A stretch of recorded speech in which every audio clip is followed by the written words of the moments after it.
السلام عليكم، ان شاء الله كامل تكونوا بخير وتكونوا في صحة جيدة يا رب. ان شاء الله تلقاكم هاد الفيديو كامل بخير وفي احسن الاحوال.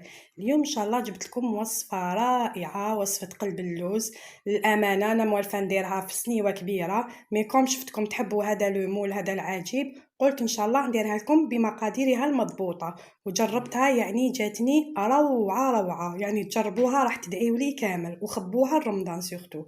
نبداو على بركة الله. اذا نبداو بالشربات تاعنا. دائما نبداو بالشربات نطيبوها هي الاولى باش القلب اللوز يكون سخون والشربات تكون بارده، حاجه فيهم تكون يعني بارده ولا سخونه. نبداو بالشربات. اذا عندنا هذا الكاس انا راح نكيل به، عندي 2 كيسان تاع السكر. اذا عندي 2 كيسان تاع سكر. كما تعرفوا الشربات تاع القلب اللوز تجي ثقيله على الشربات تاع البسبوسه، علاش نكثروا لها السكر. اذا 2 كيسان تاع سكر، عندنا 2 كيسان تاع ماء.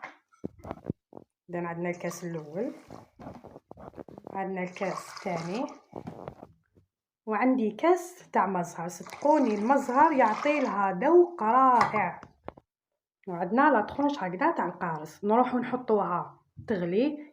يعني كي تبدا تغلي نحسبوا لها 10 دقائق ونطفيو لها. وشنو هي تجي عاقده على تاع البسبوسه بزاف، ماشي حسل هكذا يعني، بصح شويه ثقيله على تاع البسبوسه. نروحو نديروها تغلي. بالنسبه للقلب اللوز اذا انا حنستعمل هذا السميد، هاوليك يجي خاشن، لازم ضروري سميد يكون خاشن. اذا عندنا 2 كيسان هكذا، كيسان ناقصين صباع تاع سميد يكون خاشن. انا هاوليك نوعيه السميد اللي استعملتها يكون خاشن. عندي 2 كيسان.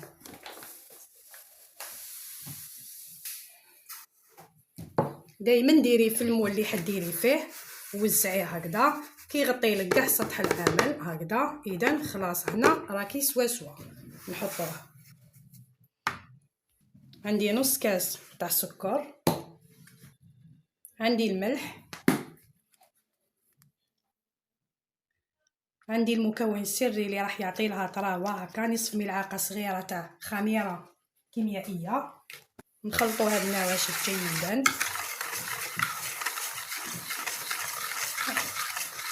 عندي نصف كاس تاع زيت، ونروحوا في هذه المرحله ندخلوا هذه المقادير جيدا. حكي هذاك السميد مع السكر والزيت حتى تحسي السكر داب في يدك، ضروري هذه المرحله. اذا نوقع بها هكذا واحد 3 دقائق ولا 4، ضروري هذه المرحله.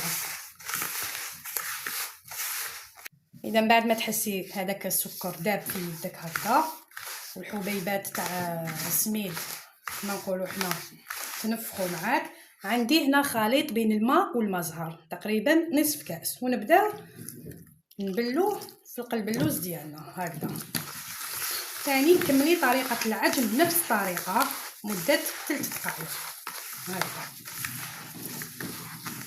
اذا هاوليك الخليط اللي تتحصلي عليه، قعدت انا نخلط فيه تقريبا مده 3 دقائق حتى 4 حتى تحسي هذاك الخليط يعني تعسل في يدك. ضروري هذه المرحله قلت لك. هنا عندي لو مول تاعي كنت دهنته يعني بشويه زيت. نروح ندير مباشره القلب اللوز ديالي، يعني ما نخليه يريح ما والو. والحاجه المليحه في هذا القلب اللوز انك تاكليه لو جور مام، يعني في نفس اليوم. نروحو نديرو ان شاء الله، نوزعوه كامل على لو مول تاعنا بهذه الطريقه.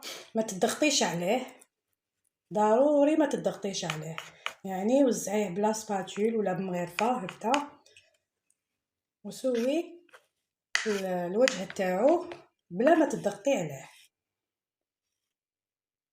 بهذه الطريقه. خطي المول تاعك شويه. هنا نجو نديرو دي تراس برك اللوز تاعنا، يعني ما تقسميش حتى لتحت، ديري غير دي تراس هكذا من الفوق.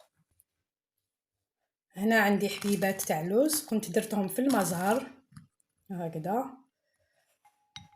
نروح نرشقهم كامل في قلب اللوز تاعنا. بسم الله، ديريهم غير من الفوق. احنا نكونوا سخنا الفرن تاعنا على 180 درجه مقبل، يعني سخنيه باسكو القلب اللوز يحب فرن ساخن جدا، سخنيه من قبل ومن بعد نقسيلو ل 180 درجه. كي يحمروا لك هادوما الاطراف كامل يجوك شغل يتحرقوا يتكرملوا كيما نقولوا، اشعليلو من الفوق باش يزيد يعطينا هذيك التحميره يعني الشابه تاع القلب اللوز اللي نعرفوها، يعني يجي في اللون البني. قلب اللوز معروف انه يجي طايب بزياده باش يجيك بنين. نروحو نطيبوه ان شاء الله. اذا هاوليك القلب اللوز تاعنا بعد ما طاب، شوفي كيفاش حمرناه جيدا في الجوانب، يعني طاب ما شاء الله. هاوليك هنا وهو راهو سخون نروحو نشربوه بالشربات اللي تكون بارده. بسم الله.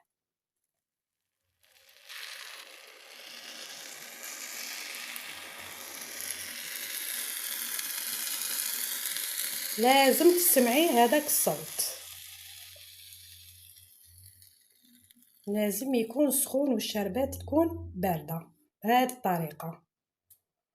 فوالا هكذا نخلوه يشرب مليح.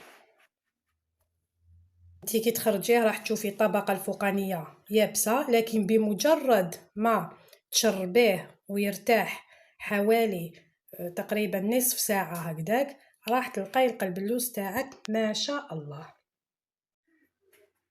اذا هاوليك القلب اللوز تاعنا بعد ما شرب، صدقوني غير مازال سخون وجا روعه روعه.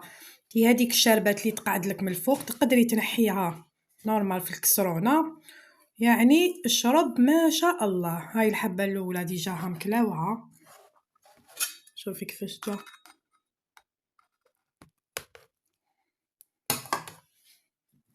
نسي نحي لك حبه، هاو مازال سخون يعني خليته مام با نص ساعه شرب، يعني جا روعه روعه صدقيني غير روعه روعه.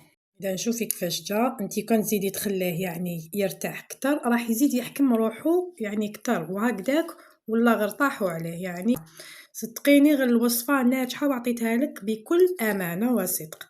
شوفي كيفاش يجي معسل، ها ما خليتو بات ما والو راهو سخون. يعني نتمنى ان شاء الله الوصفه تكون عجباتك وتشاركيها ان شاء الله مع يعني احبابك باش توصل يجي. بسم الله رائع، تقدري تاكليه هو سخون يعني يجي تحفه. شوفي هو معسل للقلب. شهيتك في الجنه ومع السلامه.